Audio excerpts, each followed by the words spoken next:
আসসালামু আলাইকুম। আজকে খুবই জনপ্রিয় একটা রেসিপি লাউ চিংড়ির রেসিপিটা শেয়ার করব।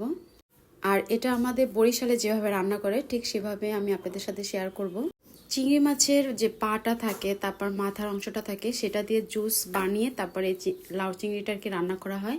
আর এটা খেতে অসাধারণ মজার। আমি মনে হচ্ছে দেখে আপনারা বুঝতে পারতেছেন যে এটা কতটা টেস্টি হয়েছে। তো চিংড়ি মাছ কাটার পরে এই যে যেটা পা তারপরে মাথার যে অংশটা থাকে, কিন্তু মাথার কাছে যে ময়লাটা সেটা কিন্তু আমরা ফেলে দিব। আর লেজ আর উপরে খোসাটা ফেলে দিয়ে মাছ বরাবর একটু চাকু দিয়ে কেটে যে ভিতরে যে কালো শ্বাসটা থাকে সেটাও কিন্তু বের করে নিব। তারপরে চিংড়ি মাছগুলা আমি একটু লবণ আর হলুদ দিয়ে নিব। আর চিংড়ি মাছ কিন্তু কোটার আগেই খুব ভালো করে ওয়াশ করে নিতে হয়। লবণ হলুদ মাখিয়ে চিংড়ি মাছগুলো আমি একটা সাইডে রেখে দিব। আর সেই সময় আমি লাউটাও কেটে নিব। তো এভাবে করে লাউটা কেটে নিয়েছি, মানে একটু তিন কোনা করে।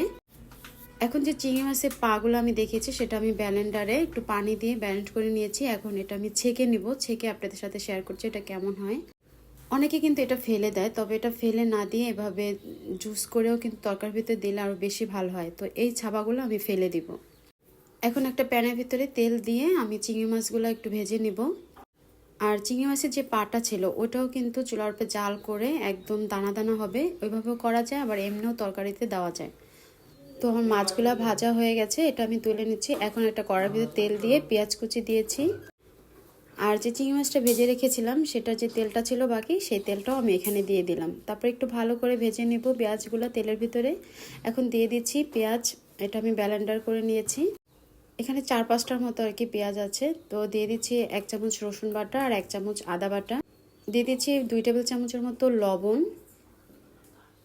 তারপরে মশলাগুলো খুব ভালো করে একটু কষিয়ে নিতে হবে, মানে প্রায় 4-5 মিনিটের মতো। তারপর এখানে আমি 1.5 টেবিল চামচ হলুদের গুঁড়া দিয়েছি আর 2 টেবিল চামচ মরিচের গুঁড়া দিয়েছি। আর আমার এখানে একটা মিডিয়াম সাইজের মানে আস্ত একটা লাউ নিয়েছি। তো দিয়ে দিচ্ছি সামান্য পরিমাণে জিরার গুঁড়া। দিয়ে মশলাগুলো এখন আমি খুব ভালো করে কষাবো। আর যে জুসটা করেছি সেই জুসটা এখানে আমি দিয়ে দিলাম 1 বাটির মতো। এতে করে লাউয়ের যে ঝোলটা সেটা অনেক বেশি গাঢ় হবে আর এটা খেতেও বেশ ভালো লাগবে। তো ঢাকনা দিয়ে এটা বেশ সময় নিয়ে একটু কষিয়ে নিলাম।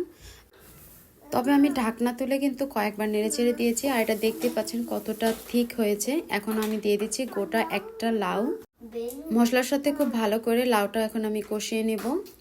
আর এখন এটা নেড়ে চেড়ে মশলার সাথে মিক্স করে ঢাকনা দিয়ে মিডিয়াম আঁচে এটা রেখে দেব। আর এই লাউটা যখন কষাবো তখন এর ভিতর থেকে আর কি পানি বের হবে, কারণ লাউ একটু পানি তরকারি আমরা সবাই জানি। তো এই পানি দিয়েই আমি এই লাউটা ভালো করে কষিয়ে নিব, মানে সিদ্ধ করে নিব। লাউটা যখন প্রায় 80%-এর মতন আর কি সেদ্ধ হয়ে আসবে, সেই সময় আমি চিংড়ি মাছ ভাজা যেটা তুলে রেখেছিলাম সেই চিংড়ি মাছটা এখানে দিয়ে দিব। তারপরে এতে খুবই সামান্য পরিমাণে একটু পানি অ্যাড করে দেব। তারপর ঢাকনা দিয়ে ঢেকে রেখে দেব আরও 5 মিনিটের মতো। এতে করে চিংড়ি মাছটাও সিদ্ধ হয়ে যাবে। আর যদি লাউটা একটু কম সিদ্ধ থাকে সেটাও পরিপূর্ণভাবে সিদ্ধ হয়ে যাবে। তবে লাউ রান্নার সময় একটা টিপসই মাথায় রাখতে হবে, অতিরিক্ত লাউ কিন্তু রান্না করা যাবে না, তাহলে লাউটার টেস্টটা টক হয়ে যাবে।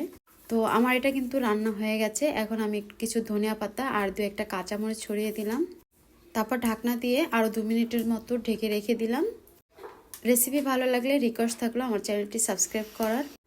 আর বাসায় অবশ্যই আমাদের বরিশালের মতো এভাবে রান্না করে দেখবেন, কেমন হয়েছে কমেন্ট সেকশনে জানাবেন।